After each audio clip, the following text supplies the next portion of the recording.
నౌకాదళం తన యుద్ధ సామర్థ్యాలను బలోపేతం చేసుకునే దిశగా చైనా సహకారంతో రూపొందించిన సరికొత్త హంగోర్ క్లాస్ అటాక్ జలాంతర్గామిని తాజాగా తన శ్రేణిలో చేర్చుకుంది. చైనాతో కుదుర్చుకున్న 8 జలాంతర్గాముల ఒప్పందంలో భాగంగా మొదటిది కరాచీ రేవుకు చేరుకోగా ఇది ఆ దేశ నౌకాదళ బలాన్ని గణనీయంగా పెంచనుంది.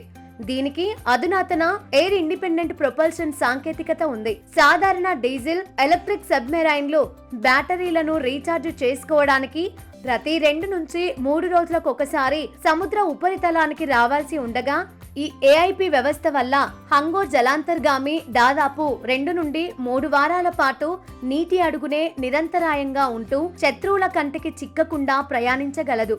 సుమారు 2800 టన్నుల బరువు, 76 మీటర్ల పొడవు గల ఈ జలాంతర్గామి గరిష్టంగా గంటకు 20 నాట్ల వేగంతో ప్రయాణించడమే కాకుండా శత్రు నౌకలను అటాక్ చేయడానికి 6 టార్పెడో ట్యూబ్లను 450 కిలోమీటర్ల దూరంలోని లక్ష్యాలను ఛేదించగల బాబర్ 3 క్రూయిజ్ క్షిపణులను ప్రయోగించే సామర్థ్యాన్ని కలిగి ఉంది.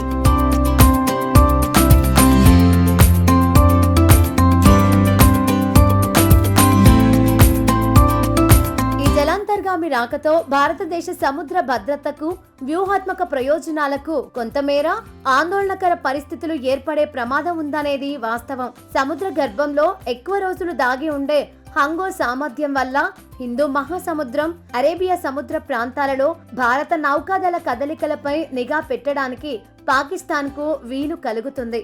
ముఖ్యంగా యుద్ధ సమయంలో భారత యుద్ధ నౌకలను సముద్రంలోనే అడ్డుకునేందుకు, తీర ప్రాంత రక్షణ వలయాన్ని ఛేదించేందుకు పాక్ దీనిని ఒక అస్త్రంగా ఉపయోగించే ముప్పు ఉంది.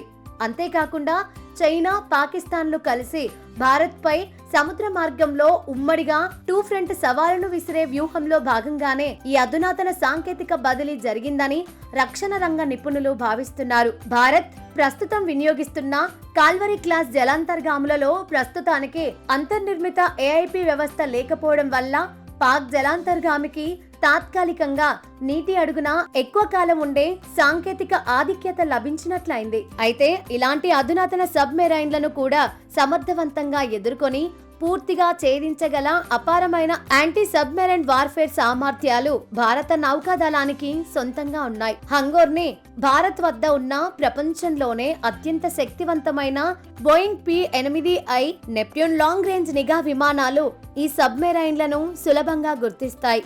ఈ P-8I విమానాలలో ఉండే అధునాతన రాడార్లు, సోనోబూయిలు, మార్క్ 54 లైట్ వెయిట్ టార్పెడోలు నీటి అడుగున దాగున్న శత్రు జలాంతర్గాములను వెతికి మరీ వేటాడి సర్వనాశనం చేయగలవు. వీటితో పాటు భారత్ నిర్మించిన కమోటో క్లాస్ స్టెల్త్ కార్వెట్లు, సరికొత్త Arnala class shallow water craft యుద్ధ నౌకలు అత్యాధునిక సోనార్ వ్యవస్థలతో సముద్ర తీర ప్రాంతాలలో హంగోర్ కదలికలను పూర్తిగా కట్టడి చేయగలవు.